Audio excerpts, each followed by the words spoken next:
بسم اللہ الرحمن الرحیم۔ السلام علیکم۔ روزانہ واقعات سننے کے لیے ہمارے چینل بشر اسٹوڈیو کو سبسکرائب کریں۔ حضرت لال شہباز قلندر رحمۃ اللہ تعالیٰ علیہ جب حج کے لیے تشریف لے گئے تو روضہ رسول صلی اللہ علیہ وسلم سے غیبی اشارہ ملنے پر آپ نے سندھ کا رخ کیا۔ سندھ تشریف لانے کے بعد آپ نے ایک جگہ قیام کیا۔ اس وقت سندھ میں ظلم و جبر اپنے عروج پر تھا اور عام تھا، کسی کی کوئی فریاد نہیں سنی جاتی تھی۔ اسی وقت کا یہ مقولہ بھی مشہور ہے، اندھیر نگری چوپٹ راج۔ لوگوں کو بے بس اور لاچار دیکھ کر ایک مظلوم جس کا نام سکندر بہار بودلہ تھا، وہ ایک نعرہ مستانہ لگایا کرتا تھا، میرا مرشد آنے والا ہے، ظلم کا زوال ہونے والا ہے۔ سکندر بودلہ سیوستان کی پہاڑیوں میں عبادت و ریاضت کرتے تھے۔ ایک رات سکندر بودلہ نے خواب میں آواز غیبی سنی کہ ایک مرد قلندر آنے والا ہے جو ظلم کو نور میں تبدیل کر دے گا۔ پھر اکثر ان بزرگ کی زبان پر یہ رہتا تھا کہ میرا مرشد سائیں آ رہا ہے۔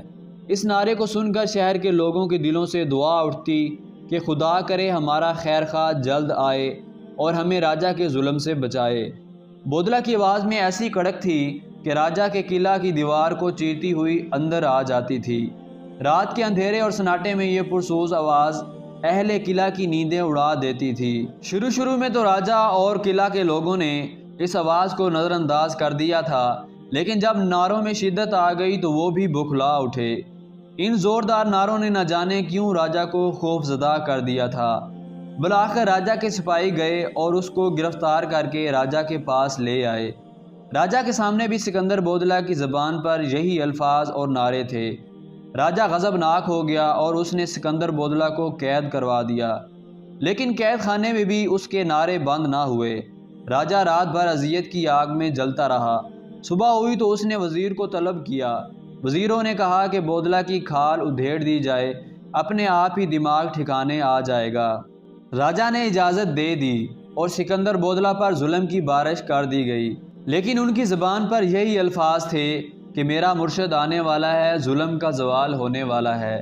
دوسری جانب جب حاکم سیون نے لال شہباز قلندر کی یہ کرامت دیکھی کہ ان کا دیوانہ سکندر بودلہ قید میں ہونے کے باوجود بھی رہائی پا کر ان کے پاس پہنچ گیا ہے، تو اپنے علاقے کے کچھ جادوگروں کو طلب کر کے ان سے مسلمان بزرگ کے مقابلے کا کہا، لیکن سیون کے جادوگر نے مقابلے سے پہلے ہی اپنی شکست تسلیم کر لی تھی کہ انہیں ہرانا ہمارے بس کی بات نہیں۔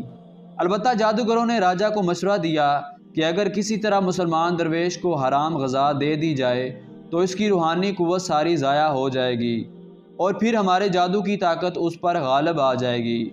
راجہ نے کسی روز ایک حرام جانور کا گوشت پکایا اور خان سجا کر مسلمان درویش کی خدمت میں بھجوا دیا۔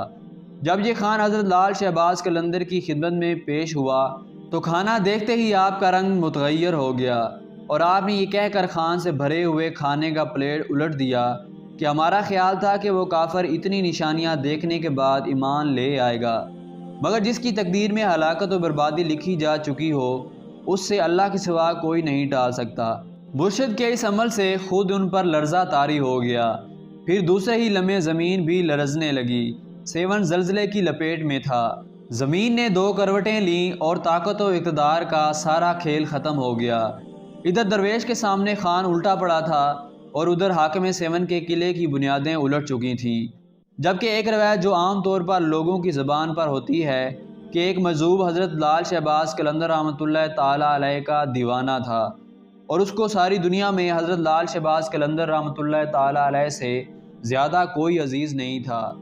بادشاہ کو شدید غصہ آیا کہ میرے خلاف لال شہباز قلندر کے حق میں نعرے لگانے والا کون ہے۔ اس نے بودلہ کو اپنے پاس بلایا اور کہا کہ کیا تم ہی نعرے بلند کرتے پھرتے ہو؟ راجہ چوپٹ کو اس مجذوب نے جواب دیا، ہاں میں ہی نعرے لگاتا ہوں۔ یہ کہہ کر مجذوب شخص نے دوبارہ دیوانہ وار نعرے لگانے شروع کر دیے۔ راجہ چوپٹ نے معلوم کیا اس کا نام کیا ہے تو اس کو بتایا گیا کہ اس مجذوب شخص کا نام سکندر بودلہ ہے۔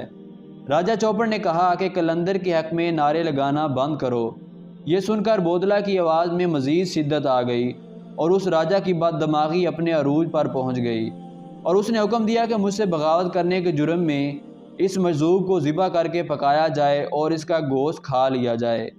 لیکن ان کو ذبح کرنے کے بعد ان کا گوشت کھایا جا رہا تھا کہ ادھر حضرت لال شہباز قلندر رحمۃ اللہ تعالیٰ علیہ دھمال ڈال رہے تھے۔ حضرت لال شہباز قلندر معمول کے مطابق دھمال کے دوران بودلہ بہار کو پکارتے تھے۔ انہوں نے جیسے ہی ان کو پکارا، مختلف روایات کے مطابق جن جن لوگوں نے سکندر بودلہ بہار کا گوشت کھایا تھا ان پر عجیب و غریب واردات گزر گئی، اور جو بوٹیاں وہ کھا چکے تھے ان کے منہوں اور معدوں سے نکل نکل کر لال شہباز قلندر کے پاس جمع ہونا شروع ہو گئیں۔ جب بودلہ کے تمام اعضاء جمع ہو گئے تو ان اعضاء نے ایک جسم کی شکل اختیار کر لی اور دھمال کر کے وہ جسم دوبارہ ٹکڑے ٹکڑے ہو گیا۔ یہ منظر دیکھ کر راجہ گھبرا گیا۔ حضرت لال شہباز قلندر نے راجہ سے کہا، تو نے میرے مرید کو شہید کر دیا، تو نے ایسا کیوں کیا؟ راجہ نے گھبراتے ہوئے جھوٹ بولا کہ اس مجذوب کو اس لیے قتل کروایا گیا کیونکہ میرے قلعے کی دیوار میں ایک کھڑکی ہے جہاں اکثر میری بیٹی بیٹھا کرتی تھی اور بالوں کو سنوارتی ہے۔ اس کے بالکل سامنے یہ مجذوب رہتا تھا اور وہ میری بیٹی کا عاشق ہو گیا۔ مجھے علم ہوا تو میں نے رسوائی سے بچنے کے لیے اس کا قتل کروا دیا۔ حضرت لال شہباز قلندر نے راجہ کو بتلایا اس کا نتیجہ راجہ کو بھگتنا پڑے گا۔ پھر حضرت لال شہباز قلندر اپنے مرید کی یاد میں بے تحاشا روئے اور راجہ چوپٹ کو بد دعا دی۔ ادھر بد دعا ہونی تھی کہ راجہ اور اس کا قلعہ الٹ گیا اور یوں حاکم سیون اپنے دردناک انجام کو پہنچ گیا۔ ایسی ہی ویڈیوز دیکھنے کے لیے ہمارے چینل بشر اسٹوڈیو کو سبسکرائب کریں۔